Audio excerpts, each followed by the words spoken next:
So as you get older, things start sagging. Well, one of the things that started sagging is the rear end on my Jeep. And that's the problem with Mopar lift. The coil springs start sagging after a little while, especially when you start adding weight to it. Metal bumpers, putting on oversized spares, roof rack, everything adds up, and eventually the rear end starts sagging. Well, in my case, I don't want to spend thousands of dollars for adjustable coil springs. So the Mopar lift kit actually works really well for me, and I kind of like the ride quality. It still has somewhat of a factory ride even with 37s. The crappy thing is the sag. You could actually tell that it's sagging quite a bit actually. From here to here, that there's definitely a difference. Let's get this fixed.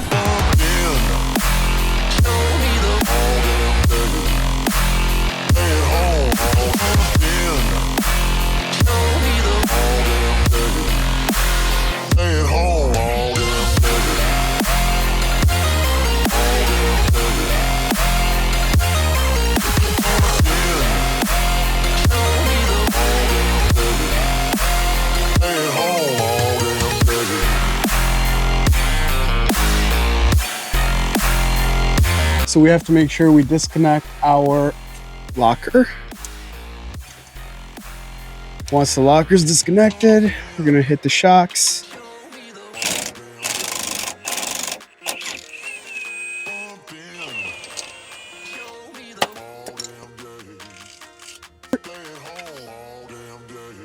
And now we have access to our sway bar links.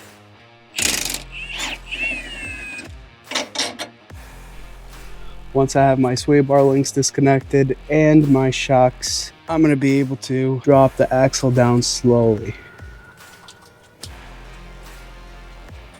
All right, so here's my quick tip, how to take out the springs without undoing anything else. Bottle jack, find a good spot for it.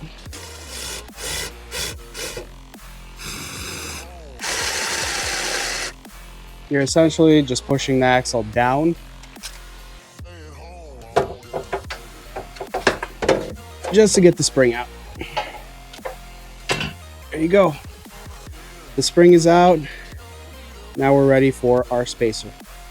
So the rear spacers that I'm using are from Daystar, and I'll put a link in the description to Amazon to pick these suckers up.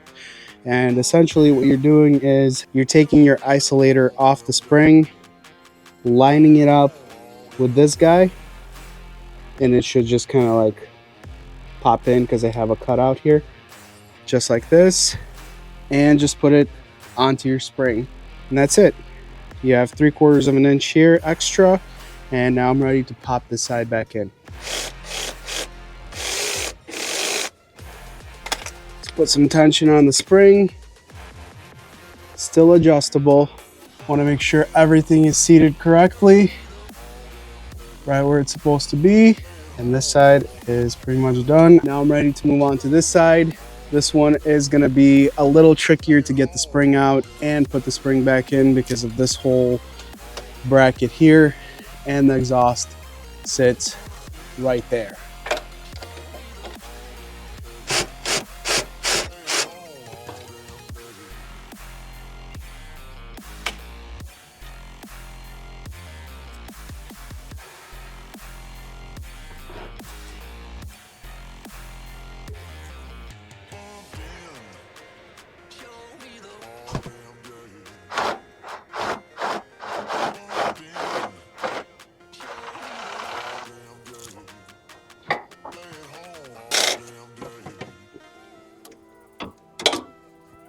Spacers are in. Now we have to support the axle back up to get those sway bar links connected. All right, line up the rear shock.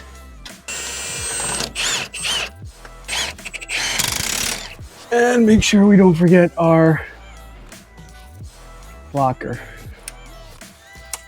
And now we're ready to put the wheels back on.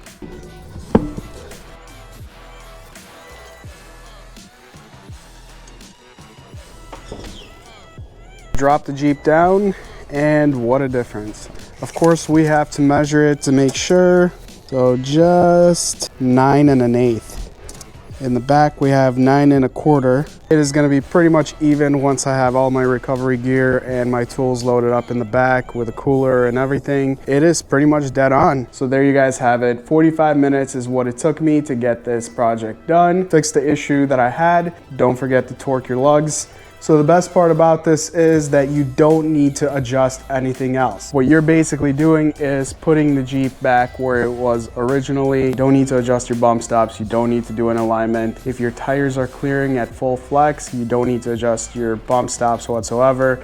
If you did have issue with clearance before, it's still gonna be the same exact thing once you flex it out. Extremely simple, super cheap, easy fix. If you guys enjoyed the video, make sure to hit that like button, smash that subscribe button, and I will see you guys in the next video. Thanks for watching, and later.